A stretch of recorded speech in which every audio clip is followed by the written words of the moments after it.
Hello mga inday! Kamusta po kayo? Dito po ako sa aking kusina. Ako po ay magpe-prepare ng aming ulam sa dinner.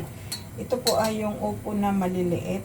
Inanong ko po siya. Ini-slice ko lang po siya. Tapos tinanggal ko po yung buto sa gitna. Ayan. Kahoy. Ayan. May tatlo po tayo dito. Ayan po ang ginawa po natin. At ito po ay tatapon na po natin. So, ang mangyayari po dito ay fill o lalagyan po natin ng minced pork sa gitna. Ayan.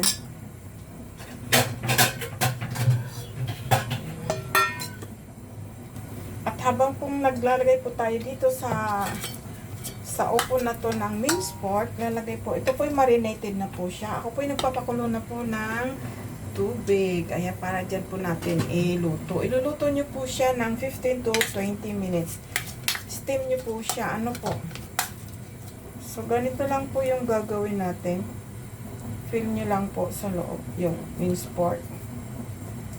Marinated na po yan ng konting toyo, asukal, chicken powder, cornstarch. Yan. Ganyanin lang po natin ang paggawa. Yan. 3 piraso lang po. Bali, isang buo lang po ito. So, 3. Hiniwa ko, in-slice ko po siya ng 3. Para ayan, ito po ang ulam namin ni Grandpa. Ayan, ganito lang po ang ating gagawin. I-fill lang po natin yung minced pork sa loob. Alisin nyo po yung buto ng upo. Tapos ayan, ganyan yun lang po. Then tapos na po siya. I-steam lang po natin ng 15 to 20 minutes. Sakto lang po yan. Isang piraso lang po siya na na upo. Yung maliit lang po siya. Tapos ayan, inalis ko nga po yung buto sa loob. Tapos nilagyan ko po siya ng minced pork with marinated minced pork. Ayan po. Tapos steam nyo po ng 15 to 20 minutes. Depende po sa laki ng inyong upo. Ayan, ganyan po. Ay, ito po kasi malaki. So, kailangan po kasi lutong-luto. Lutong-luto. Hindi po, kailangan po yung lutong-luto. Ang pagkaluto nyo kasi mamaya, di ba? Alam niyo naman, sa pagdating sa kalusugan, kailangan well done talaga yung pagluto natin ng ulam, ng pagkain para wala pong problema. O, di ba?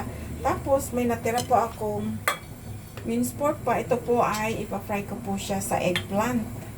Ayan, tapos yun po ang ipa-fry ko po ito para masarap po pag may kaunting minced pork, di ba po? Pag nagluto tayo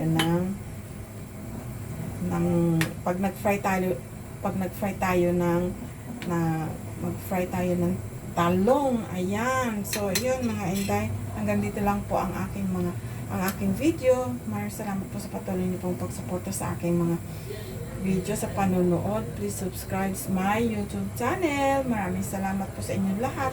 Maraming salamat sa mga viewers, sa mga subscribers ko po. Maraming salamat po. Thank you so much sa inyong support. Ingat po tayong lahat. God bless and bye-bye.